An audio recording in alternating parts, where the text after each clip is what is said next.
नमस्कार दोस्तों, मैं हूं प्रीति। आप सभी का स्वागत करते हूं अपने चैनल में। तो कैसे हैं आप लोग, यह बताने के लिए कमेंट बॉक्स में जय माता लक्ष्मी ज़रूर लिखिएगा। चलिए दोस्तों, आज मैं आप लोगों को बताऊंगी और दिखाऊंगी साथ साथ करके कि शुक्रवार के दिन हमें कौन से 7 नियम अपना लेने चाहिए कि हम लोगों को 7 कार्य शुक्रवार के दिन जरूर करना चाहिए। किसी दिन करें या ना करें, इसी पर महत्वपूर्ण जानकारियाँ हैं। तो आप लोग बने रहिए मेरे चैनल पर। मेरे चैनल पर नए आए हैं तो कृपया चैनल को सब्सक्राइब कर लीजिए और बेल आइकन को प्रेस कर दीजिए, जिससे मेरी वीडियो की नोटिफिकेशन आप सभी को पास सबसे पहले पहुंचे। तो एक लाइक ज़रूर कर दीजिएगा, इससे मुझे बहुत ही प्रेरणा और हिम्मत मिलती है। तो चलिए शुरू करते हैं, जान लेते हैं सबसे पहला नियम।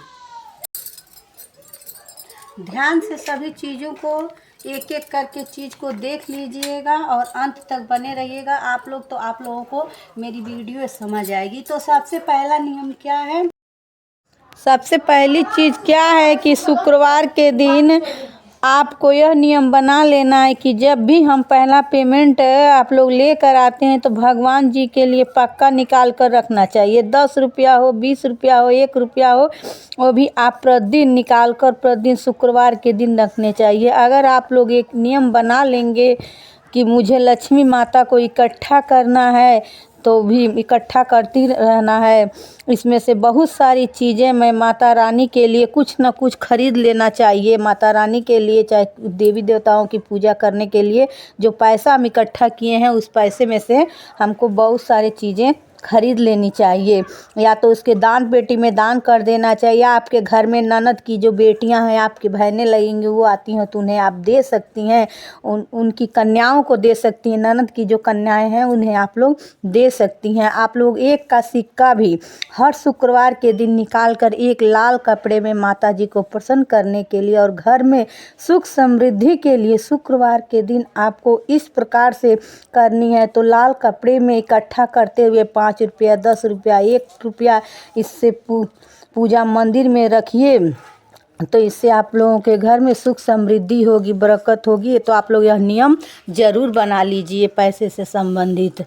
और दूसरा नियम यह हो गया हमारा पहला नियम। तो चलिए जान लेते हैं इसके बाद से दूसरा नियम। दूसरा नियम क्या है कि पायल, कई ऐसी महिलाएं हैं जो पायल नहीं पहनती हैं। तो पहले ज़माने के लोग बहुत ही समझदार थे। हमारे बड़ी बुजुर्ग कहते हैं कि पायल हमेशा हमें पहन कर रखनी चाहिए। पायल चांदी का होता है और चंद्रमा का कारक माना जाता है। और महिलाओं के मन दिमाग को शांत रखने के लिए पायल महिलाओं के लिए श्रृंगार और सुहाग की निशानी बिछुआ पायल ज़रूर पहनने चाहिए। बहुत सारे लोग तो नहीं पहनते हैं। आप ही जो जाती हैं वो महिलाएं तो नहीं पहनती हैं, लेकिन मन दिमाग को शांत रखने के लिए पायल पहना जाता है, जो कि चंद्रमा का कारक है। चांदी कहीं ना कहीं माना जाता है चंद्रमा की निशानी। तो आप लोग पायल ज़रूर पहनिएगा। शुक्रवार को पायल पक्का पहन लीजिएगा। जो महिलाएं प्रतिदिन पायल नहीं पहनती हैं और शुक्रवार को क्षण भर के लिए पायल ज़रूर पहन लीजिए। आपकी मर्ज़ी है तो आप लोग पहन भी सकती हैं हमेशा, और आप लोगों की मर्ज़ी है तो आप लोग उतार कर रख सकती हैं। हर सुहागिन महिलाओं को पायल और बिछुआ ज़रूर पहननी चाहिए। यह हो गया हमारा दूसरा नियम। तीसरा नियम क्या है कि आपको गुलाबी, क्योंकि उस दिन शुक्रवार का व्रत रखते हैं और उन्हें गुलाबी या लाल रंग के वस्त्र पहनकर ही आप लोग को पूजा अर्चना करनी चाहिए। अगर आप लोग पूजा करते हैं तो भी और नहीं करते हैं तो भी, शुक्रवार के दिन संतोषी माता का व्रत है, वैभव लक्ष्मी माता का व्रत है। उस दिन लाल या गुलाबी, हमें ये 2 रंग के वस्त्र आपको ज़रूर पहनना चाहिए। लाल वस्त्र तो लगभग सबके पास ही होता है। नहीं साड़ी है तो आप सूट भी पहन सकती हैं, साड़ी भी पहन सकती हैं, लाल या गुलाबी। शुक्रवार के दिन गुलाबी या लाल वस्त्र पहने, जैसे गुरुवार के दिन पीला पहनते हैं। अगर आप बिना व्रत रखे भी इन सब नियमों को अपनाते हैं तो आपके लिए बहुत ही लाभदायक होता है। और आप लोग गुलाबी और लाल साड़ी शुक्रवार के दिन संतोषी माता की पूजा करते हैं, वैभव लक्ष्मी माता की पूजा करते हैं, तो ज़रूर पहनिएगा। ये हो गया हमारा तीसरा नियम। चौथा नियम क्या है कि आप लोगों को फटी पुरानी साड़ी या कपड़े नहीं पहनने चाहिए। पहले से ध्यान रखिए कि माता लक्ष्मी के दिन और उस दिन भी फटे पुराने कपड़े नहीं, और दिन भी फटे पुराने कपड़े नहीं पहनना चाहिए। ये सब अच्छा नहीं होता। आपके धुले हुए वस्त्र आप लोगों को पहनने चाहिए और कलरफुल साड़ी या कपड़ा आप लोगों को पहनना चाहिए। हो गया हमारा चौथा नियम। पांचवा नियम क्या है कि आपको शुक्रवार के दिन कम से कम कुछ न कुछ मीठा आप खरीद कर ज़रूर लाएं। इससे बच्चों भी प्रसन्न हो जाएंगे। यह नियम बना लीजिए कि शुक्रवार को मीठा हमें अपने घर में ज़रूर खरीद कर लानी है, चाहे वह टॉफ़ी हो, चीनी हो, गुड़ हो, बतासे हो, इलायची दाना हो, कुछ भी हो। और शुक्रवार के दिन हमें खीर ज़रूर बनानी चाहिए और ख़रीद कर मिठाई हम लोगों को उस दिन अपने घर में ज़रूर लाने चाहिए। यह नियम बना लीजिए, चाहे वह साधारण सी टॉफ़ी ही क्यों ना हो, हम लोगों को शुक्रवार के दिन अपने घर में मीठा ज़रूर लाना चाहिए। और नहीं तो गुड़ है, चाहे वो है, तो आप लोगों को ज़रूर लाना चाहिए। यह हो गया हमारा पांचवा नियम। चलिए छठवां नियम जान लेते हैं। नियम क्या है कि छठवां नियम क्या है कि हमें शुक्रवार के दिन हमें माता लक्ष्मी के जैसा ही अच्छे से श्रृंगार करनी चाहिए। हमें गुरुवार के दिन बहुत सारे लोग श्रृंगार नहीं करते हैं, सिंदूर नहीं लगाते हैं, और शुक्रवार के दिन आप पैरों में महावर लगा सकते हैं। जो व्रत रखते हैं और माता लक्ष्मी की पूजा करते हैं वो तो लगाएंगे ही, बाकी लोग भी लगा लेंगे। नेल पॉलिश लगा लीजिए, काजल लगा दिए वगैरह आप लोग लगा लीजिए।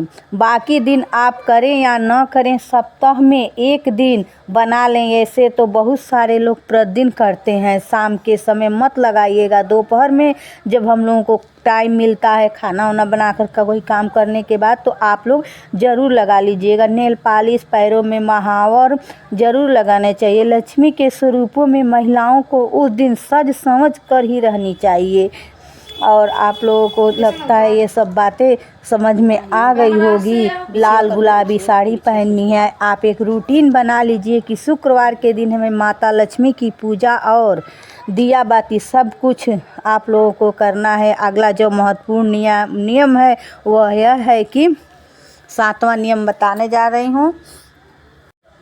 सातवां नियम है कि देख लीजिए, माता लक्ष्मी की पूजा में आप लोग वैभव माता लक्ष्मी की पूजा करते हैं, ऐसे में शुक्रवार के दिन कर रहे हैं, तो आप लोग क्या कीजिएगा कि आप लोग उस दिन माता लक्ष्मी की पूजा के लिए, आरती के लिए लाल कलावा यानी रक्षा सूत जो होता है उसको डालकर बाती बनाकर दीपक जलाइए। आप सुबह एक बार जलाएंगे और फिर उसमें शाम को भी तेल डालकर जला सकते हैं। अगर आप यह दोनों समय धोते हैं तो आप धो सकते हैं, आप लोग धो सकते हैं, लेकिन रक्षा सूत का ही उस दिन बाती डालिएगा। समझ में आ गया होगा आप लोगों को।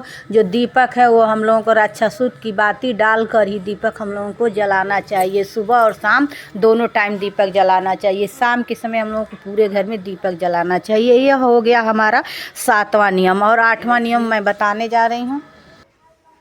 अगला जो सबसे महत्वपूर्ण नियम है, चलिए मैं आप लोगों को करके दिखाती हूँ। इस महत्वपूर्ण नियम क्या है, उस दिन हमें क्या करनी है, तो देख लीजिए। माता वैभव लक्ष्मी की पूजा करते हैं तो अपने घर में खीर पक्का बनाते हैं। तो आप लोग एक रूटीन बना लीजिए कि हम शुक्रवार के दिन प्रति शुक्रवार को अपने घर में खीर ज़रूर बनाएंगे। थोड़ा सा बनाएंगे, 1 कटोरी ही खीर बनाइए, लेकिन आप लोगों को उस दिन खीर बनानी चाहिए। खीर बनाकर हमें माता लक्ष्मी जी के चरणों में चढ़ाने के बाद अपने पूरे परिवार में जितने सदस्य हैं सभी को उस दिन खीर देना चाहिए प्रसाद के रूप में। व्रत रखती हैं तो भी यह नियम कर सकती हैं, और जो व्रत नहीं रखती हैं वो भी बनाएंगी।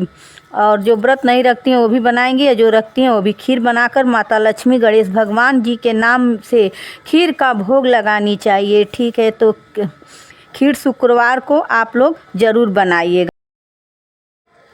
शुक्रवार के दिन मीठी चीज़ बाहर से ज़रूर ख़रीद रहे हैं तो आप लोग टॉफ़ी, चीनी कुछ भी मंगा सकते हैं। पहले खीर बनाकर माता लक्ष्मी को चढ़ाएं, उसके बाद हम भोजन में कुछ भी बनाएंगे। पहले खीर बनाइए और उसको हटा दीजिए, और किचन की साफ़ सफाई करने के बाद ही हम लोगों को खीर बनाना चाहिए और माता लक्ष्मी को भोग लगाना चाहिए। उसको छोड़ देना चाहिए, कुछ देर के बाद उठाकर उसको प्रसाद स्वरूप बांट देना चाहिए। तो यही सब हमारे महत्वपूर्ण नियम है जो आप लोग ध्यान रखिएगा। और आशा करती हूँ और उम्मीद करती हूँ कि इस वीडियो से हमारी माताओं बहनों को बहुत सारा लाभ मिलेगा और वो प्रति शुक्रवार को यह कार्य आप लोग करेंगी तो आप लोगों को बहुत लाभ मिलेगा।